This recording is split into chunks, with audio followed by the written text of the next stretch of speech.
Okay, so the first question, is the UN good for the United States foreign policy? And that's obviously a yes. Yes. Because, They diffuse tension between, like, they just want the world to be happy, and that's what they're doing. they're trying to prevent another World War III. Yes, but they can't do anything because all the countries involved have to agree to go to war with somebody or fix other problems. And there's extra alliances, like in the case in Angola, where we wanted to go and help against the genocide, and we couldn't because China has oil, gets oil from Angola. But we also wanted to go fight in Iraq, but we did it anyway, so they didn't have to. Yeah. So it didn't really matter. We as the United States. So we don't just like help with wars and stuff, we also like, we really like humanitarian acts, like we Yeah. provide food, we provide like essential needs to like disaster victims and other stuff. Yeah. Like, for instance, in 2007, we provided all that to 25 million people. But when the UN, it doesn't allow us, it makes things take a long time. Like when we wanted to, when we want to go in Iran and check if they have nuclear weapons, we can't just walk in there because the UN, we have to try to do it. They have to talk to them, and then it's just a long process. Well, yeah, that's the right way to do it. You shouldn't just walk into another person's country and check if they have bombs or...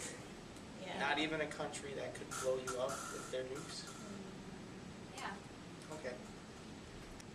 Also with Iraq, we just kind of walked in there even though they told us not to. So really, they're just a bunch of people talking and they can't really do anything about anything. Just because they don't have really necessary like amount of power isn't able to force people to do other things, they still are very good in the fact that they're trying to like bring peace. So yeah, we won that. Okay. The UN is good. Is NATO good for U.S. foreign policy? This is obviously no. NATO is not a good thing because we have to have nukes in Russia right now, in Europe right now, because we had to give some to other people in NATO so that they could fuse. So that was part of the agreement we had with NATO, and it's kind of antagonizing Russia, and it kind of keeps tensions high because they're in striking distance of Russia. And they know that we gave that to them. Well, the thing is, NATO is actually really good because it gives us a type of alliance with Europe, who's also got a lot of power, and that's very beneficial to us. And it just gives us a lot of security. But it makes us have to protect people that we don't need to protect and spend extra money because it's if one of us get attacked, we all have to go to war with that country. Like in 9/11 with Afghanistan, we all had to get involved there. And really, it was just our problem. And being in America, having this giant army that we do, having obviously the strongest army in the country, in the world, having to go and get involved with petty wars, like even Kosovo, where we had to get involved there because of NATO, and we just kind of bombed innocent civilians and stuff. That was kind of a messy situation, and if it wasn't for NATO, we probably wouldn't have gotten involved.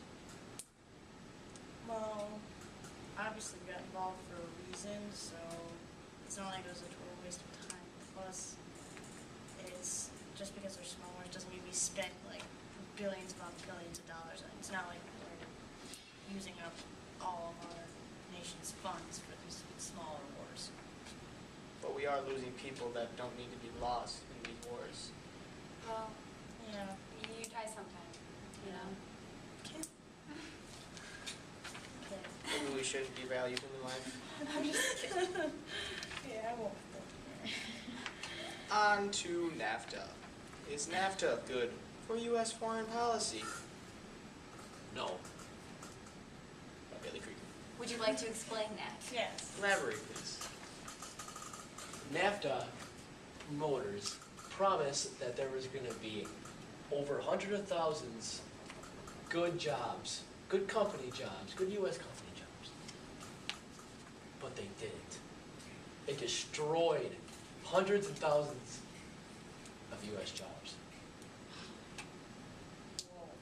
Okay.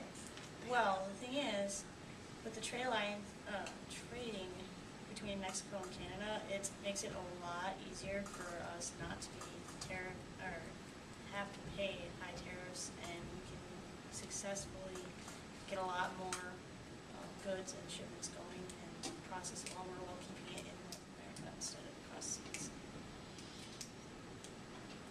But And it benefits the It US agriculture a threatens- lot. it Yeah. threatens their health, environment, and, How? How? and their food safety standards. How? How? Because. How does it Just threaten because- any So- food Whoa, safety whoa, whoa, let him finish. standards? Whoa, please. whoa, You whoa. just said because I say so. Because I said so. Okay. But just because food comes from a different country doesn't mean it's bad.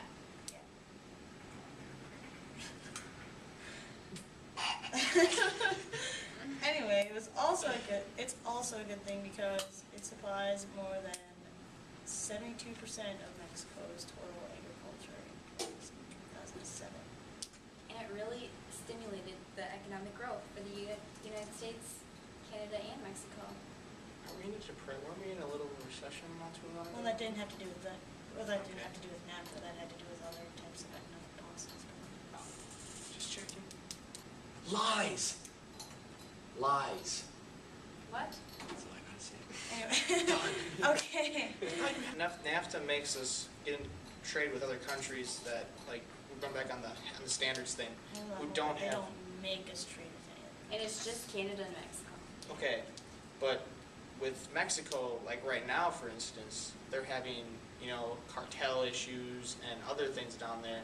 And who's to say that all of a sudden, they just decide that they're gonna, their standards are a lot lower than ours, so who's to say that they don't start skipping out on that and they send us bad products?